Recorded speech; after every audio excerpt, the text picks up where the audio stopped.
My volksgenote, my blanke volksgenote, lees hulle Bybel totaal verkeerd. En dit is as gevolg van die predikante in die kerk, is die baalpriesters.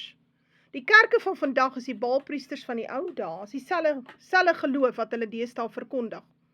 Die Rainbow Nation, transgenderism, ja, daai tipe geloof, aborsies, ja, dis die geloof wat hulle verkondig. Hulle het ook die jab verkondig, en hulle sal ook die merkteken, die beast, gaan hulle ook vir jou verkondig, of jy sê, maar dit vat. Vader het vir my gesê, die kerke gaan agter dit staan.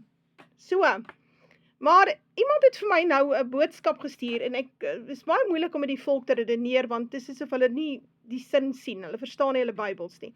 Maar ek gaan gou vir jou iets wys. So, die ou stuur vir my nou 'n boodskap, en ek gaan dit hier plaas. Kyk gou. Ek het gevra, waar staan dit dat ek die Jode moet seën? En toe gee hy vir my hierdie verse. Nou daar staan nêrens in daai verse dat die Jode geseën moet word nie. Want die Jode is nie die Israel van die Ou Testament. Dit is die leuen wat die wêreld vertel. Ja, in die evangelie is nie vir almal nie. Daar staan mooi in Matteus 1 vers 21, en sy sal 'n seënbaar, en jy moet hom Jesus noem, want dit is hy wat sy volk van hulle sondes sal verlos.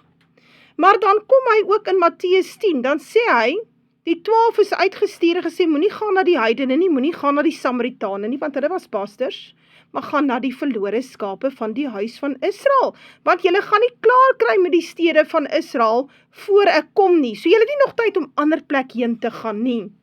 En dan die nuwe verbond.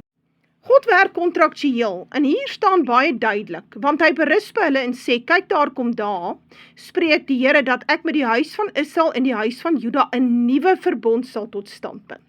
Hierdie verbond gaan hy nou die wette op hulle hart gee, so die wet is nie teen die kruis vasgespijker nie, die wet moet op jou hart wees, en julle gaan nie mekaar meer hoef te leer nie, dit is nou nog in die toekoms, ons leer nog mekaar, en daarom is daar sendelinge uitgestuur na Israel, na die Israel nasies toe, en dan sê hy gaan barmhartig wees oor hulle ongeregtighede.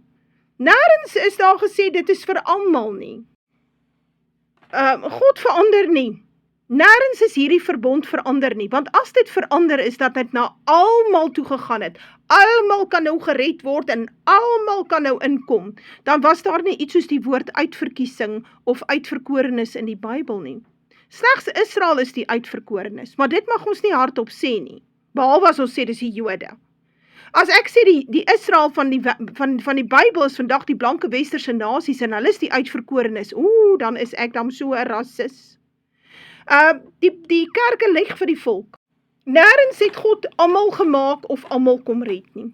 Jy gaan dit nêrens in jou Bybel kry nie, behalwe as jy selektiewe versies vat, soos Johannes 3 vers 16. Die Bybel is deur Israel geskryf vir Israel. Bybel is nie geskryf deur Israel vir almal nie. Want reeds in die Ou Testament sien ons dat God Israel uitverkies en die ander verwerp. Die kerk het vir ons gelieg. Ons moet dit net baie mooi verstaan.